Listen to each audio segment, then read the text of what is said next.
Want to increase your self-confidence? Join us today as we look at several tips that can help us.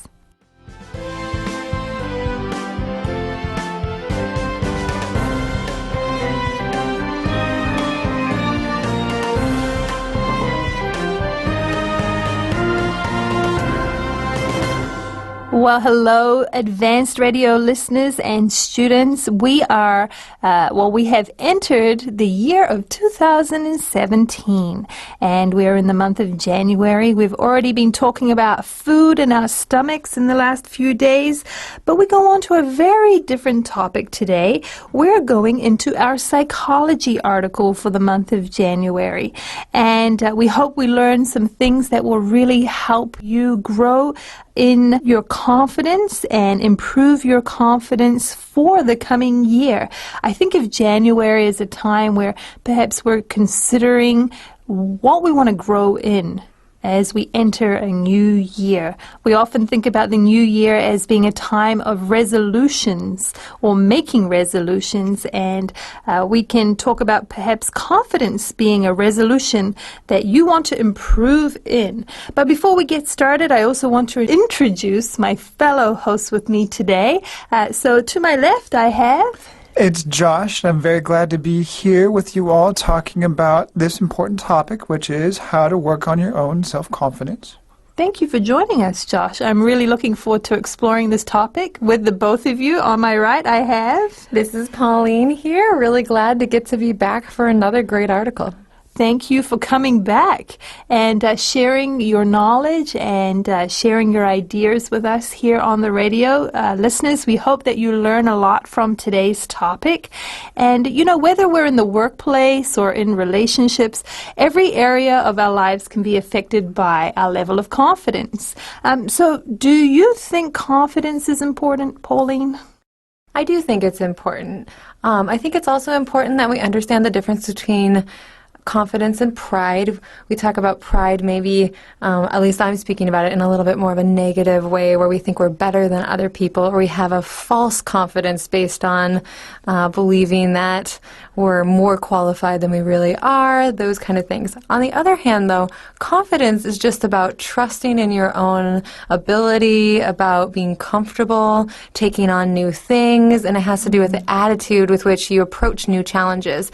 And it is really important that we have this confident attitude, and I hope we learn a lot about how to grow in that today. Good. Thanks, Pauline. And what about you, Josh? I do think that confidence is very important, and for all the things that Pauline said, as well as I think it's important to really work on your sense of confidence, because it allows you to access more things in life so that you aren't being trapped by a feeling of being afraid or a feeling of just not being able to do things. Good. All right. Well, I'm excited to explore this topic with the both of you today. And our article actually gives us tips for enhancing our self-confidence. So let's go into our first reading for today. We can find that on page 14, the first column, line 1.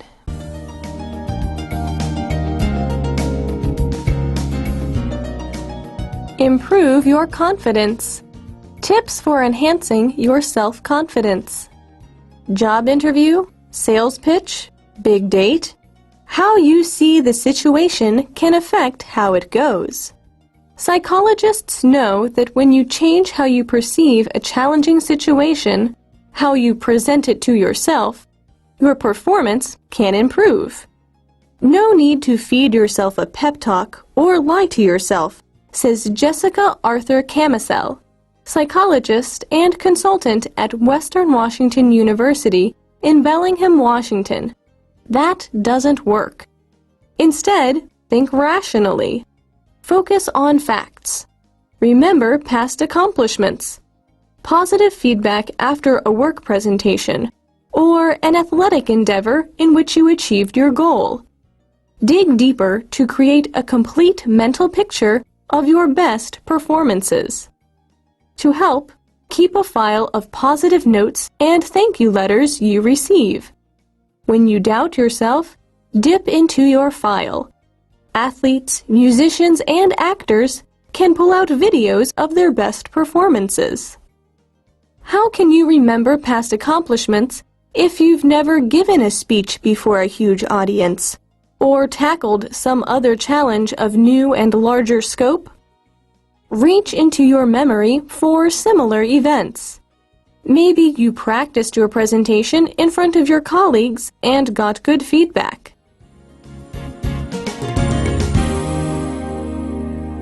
Okay, well, if you're just joining us, we're talking about how to improve your confidence and tips for enhancing your self-confidence. Well, we start the paragraph by asking some questions.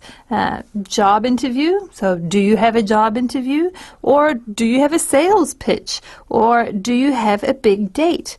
Well, how you see these situations can affect how it goes.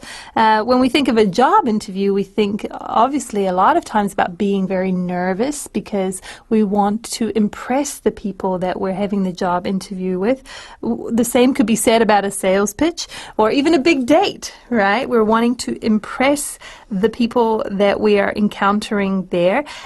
So how we see that situation can really affect how it goes. Do you agree or disagree with this, Pauline? Oh, I completely agree. If you lack confidence going into those kind of things, you are going to be uncomfortable, right? And it's difficult to be around people who are clearly uncomfortable. And so whether that's a date, a sales pitch, or a job interview, then that experience is really tainted by that sense of discomfort, right? As opposed to somebody who's confident can bring a sense of ease and naturalness to the conversation, and that really invites people to want more. And I think there's just a better chance that you'll have positive results. Right, good. And Josh? I think in this case, when they're talking about, self-confidence and how it really affects these sort of big situations where you really want a positive outcome to happen, and that can easily make you nervous because you really want something good to happen. Everybody wants to present themselves well, put their best side forward, and if you're nervous about that, that can really affect the outcome of these presentations. So I think it has a really big role. Okay, so how we perceive the challenge is very important, right? We learn from psychologists, they know that when you change how you perceive a challenging situation or how you present it to yourself, what can happen, Pauline? It says your performance can improve. So if you perceive this as an impossible situation or something that you're destined to fail at, you're going to walk into it with a much different demeanor than if you perceive it as a big challenge, something new that you can learn from, and who knows, maybe you'll get it. That's a very different attitude walking into that kind of situation and can really affect the results that you get. It makes me think about how we also carry ourselves when we go into that situation. Even our body language can have a lot to do with how the situation goes. If you think in your mind you're not going to do well, you tend to hunch over and walk in, and that already gives the people that you're, encountering an impression that will stay with them. Right. Well, what do we learn in the next paragraph, Josh? Well, we learned that you don't need to feed yourself a pep talk or lie to yourself, right? Now, this was really interesting for me because I had always heard, it's good in order to give yourself positive encouragement, right? So a little pep talk, which is like a little short speech saying how good you can do something or getting yourself really ready for whatever it is that you're worried about.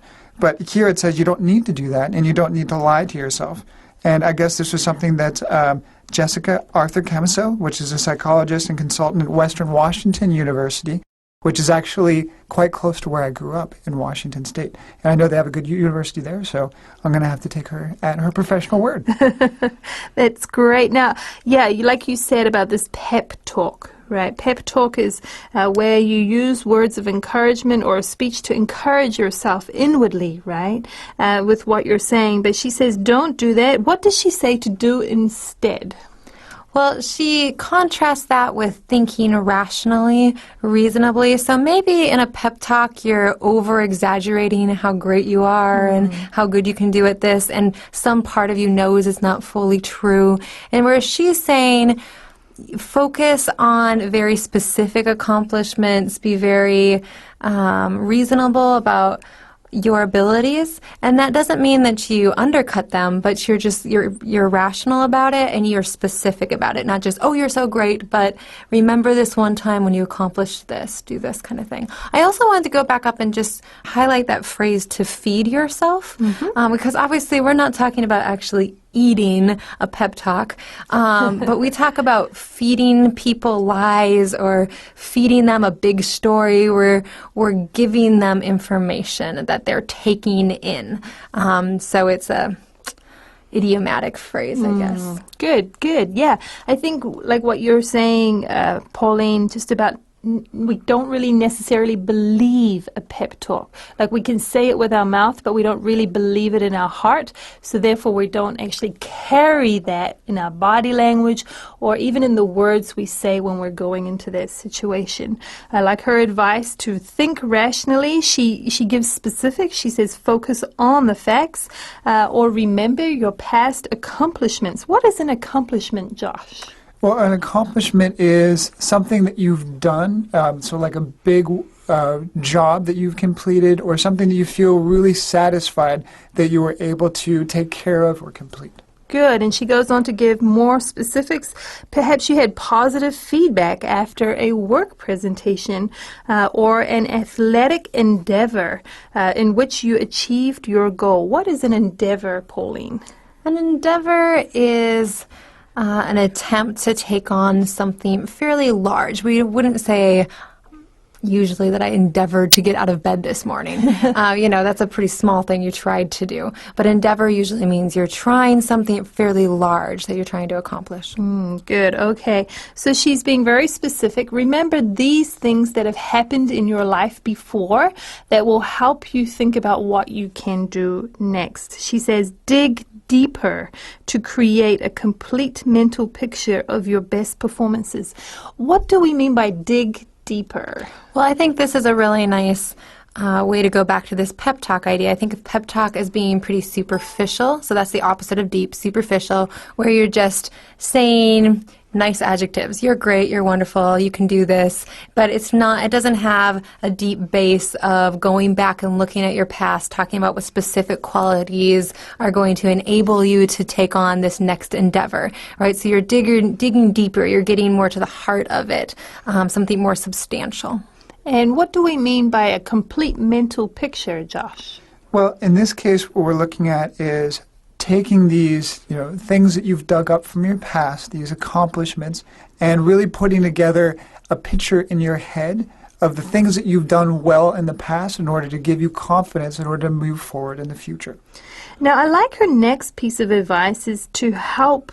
You should keep a file of positive notes and thank you letters you receive.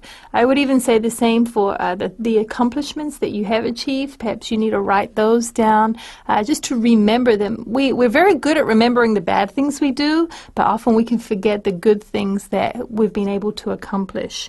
But why would she say we need to keep these positive notes and thank you letters, Pauline?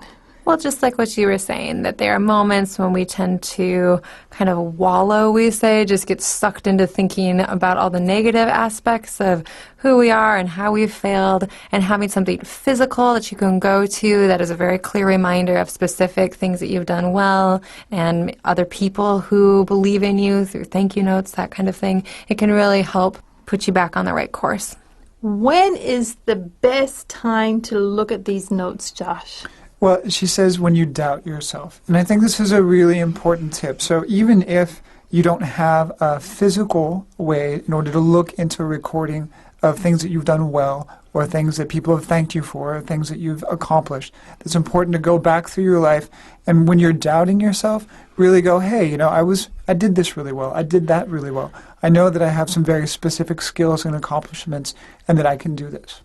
And we go on to see that athletes, musicians, and actors actually pull out the videos they have of their best performances to overcome doubt or these feelings that they have. Can you think of a time when you've done that? I know for myself, I was training for a half marathon. When I look back, that seems like a huge accomplishment now. And at the time, we ran past my home. It was easy to think about running home and not finishing the marathon because it was still really long, I can right? appreciate that. But I do remember thinking, that feeling of getting over the finish line and just being able to say, you did this, that really pushed me, even when I felt pain or exhausted, to just keep going a few more steps. Can you think of a time for yourselves that you've had to do that and think about your past accomplishments?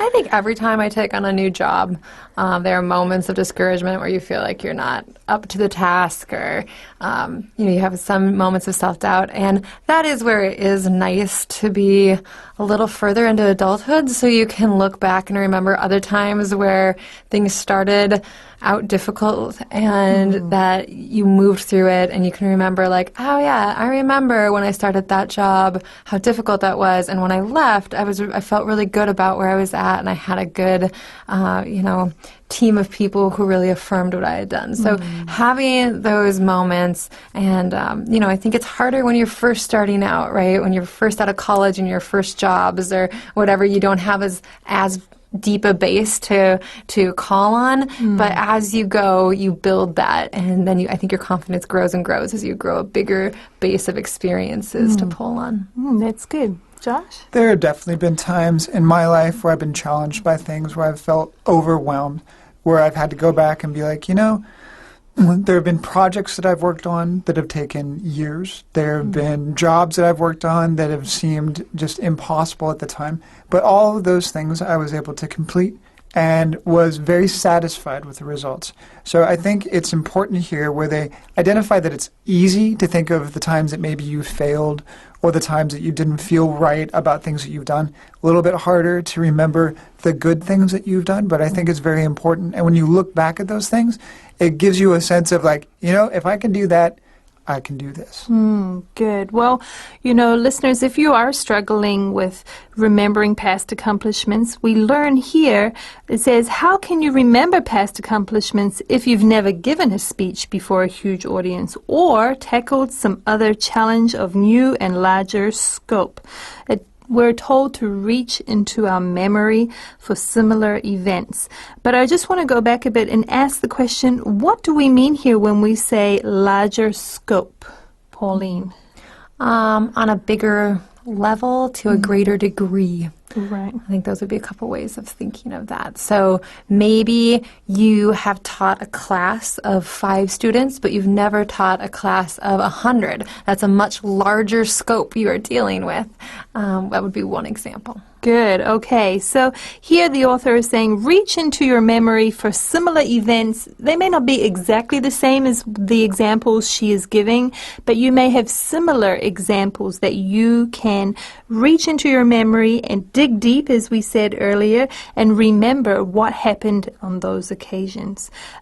For example, they give the example, maybe you practiced your presentation in front of your colleagues and got good feedback. So what situations in your life have been positive that you remember, and perhaps continue to remember that so that when you're coming to a new challenge, you can overcome it? Well, we actually learn about some other tips that the author gives us. So let's go into our next reading and discover what they are.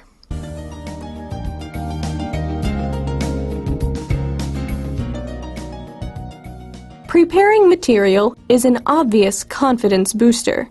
But if you're tense and edgy even after that, try imagery. Think about yourself performing well. Imagine it going the way you want. Linger in that mental picture. Studies show imagery stimulates neural pathways in the same way actually doing the task does. Examining your self-talk. What negative tapes play in your head? I'm old and outdated.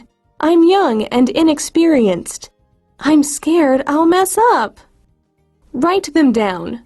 Flush them from the cover of subconscious into the light of day. Look at them differently. I have years of valuable experience. I have youthful energy. I finally get the chance to show what I can do. Focusing on what you can control. You can't make a client buy, but you can do terrific research and preparation.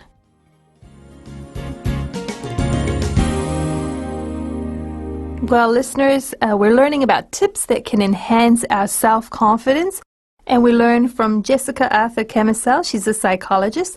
She says, don't feed yourself a pep talk, encouraging words that you may not believe in your heart, but think about things rationally. Think about some facts that have happened in your life that you can remember and that can help you move forward in your challenge. They've given some examples of that. Remember your past accomplishments, no matter what they are. Perhaps you're a person that presents or does presentations in your job, and you got some great feedback from your fellow colleagues. You can use that when you're feeling or you have some doubt about what you are doing. Well, they also say preparing material is an obvious confidence booster. So being prepared. I think we've talked about this before the show. Are you able to do something at the last minute, or do you prefer to be prepared for something? We all like to have the time to prepare, but preparing material can really help us feel like we're ready for something.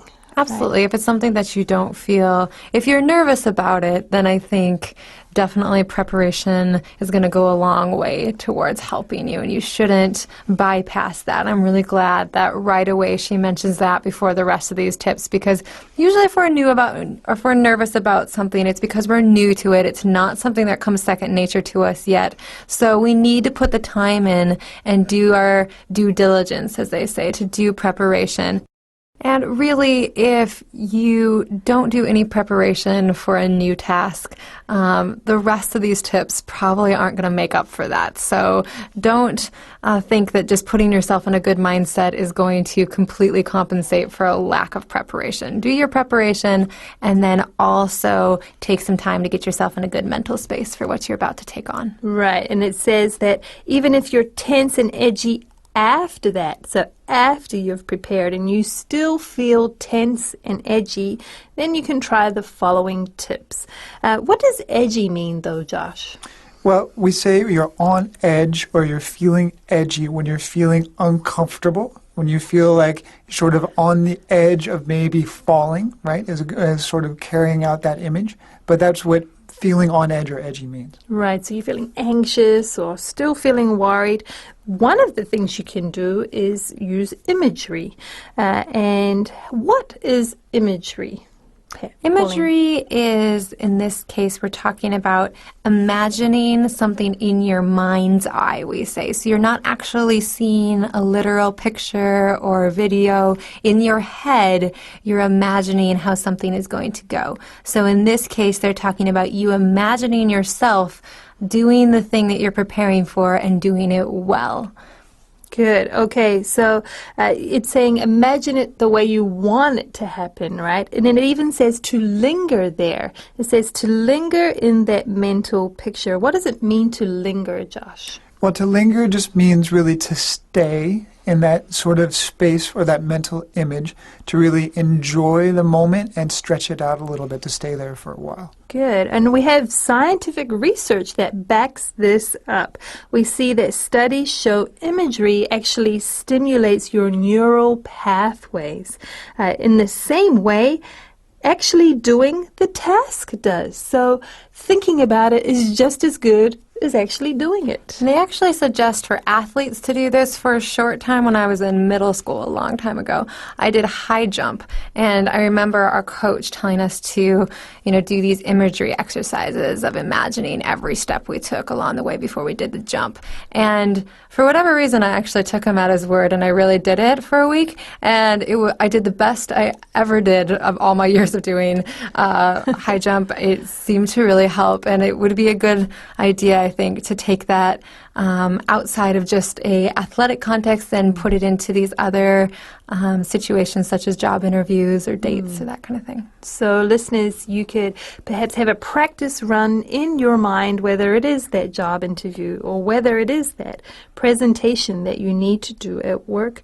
You can try it out and let your neural pathways increase and help you with that. Well, what is one other tip, Josh? This next tip, what do they say we should do? Well, they say in this next tip that you should examine your self-talk. So that means to take a look at the talk that you have in your head.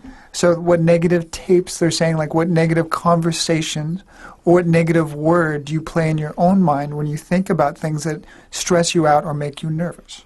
Right. And what are some of those negative things that we say to ourselves, Pauline? So in their example, I really like the way they put these two together. Someone who's a little older might be saying, I'm too old, I'm outdated, while the other person interviewing for the job is young and they're saying, I'm too young and I'm inexperienced. There's always a way to reframe things in a negative way, but that's not going to help us. We want to be reframing in a positive way and looking for the positives, but we need to be paying attention because otherwise it can be subconscious, right? You don't even hardly notice that you're saying all these negative things about yourself and speaking a lack of confidence into yourself. Right, and they say to deal with that, you should write them down. It says flush them from the cover of subconscious into the light of day.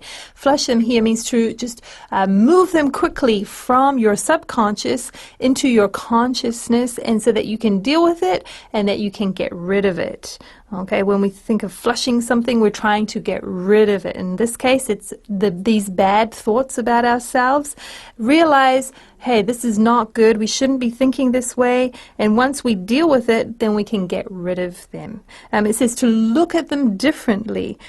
For example, rather than saying, oh, I'm old and I'm outdated, say, I have years of valuable experience. Or I'm young and inexperienced, say, I have youthful energy. And I think even actually in some workshops and self-help books, they'll suggest you literally go through and write down the negative things that you're thinking about yourself, literally cross it out right next to it, write down a new positive way that you can spin that and understand yourself. And maybe that's what you need to do if you're really stuck in some of these negative tapes playing in your head. That's really, really good. Now, what is the next and the final thing that we should do, Josh? Well, the final tip here is to focus on what you can control. So, for example, you can't control the way that people are going to react. You never really know. People are going to react the way they're going to react. But what you can control the way that you prepare. You can control the way you think about yourself, and to do those things in order to really set yourself up to succeed. Well, we hope you've enjoyed these tips to improve your self-confidence and that you come back tomorrow and learn more. We have to finish there for today, but for now, this is Amanda, Pauline, and Josh saying goodbye.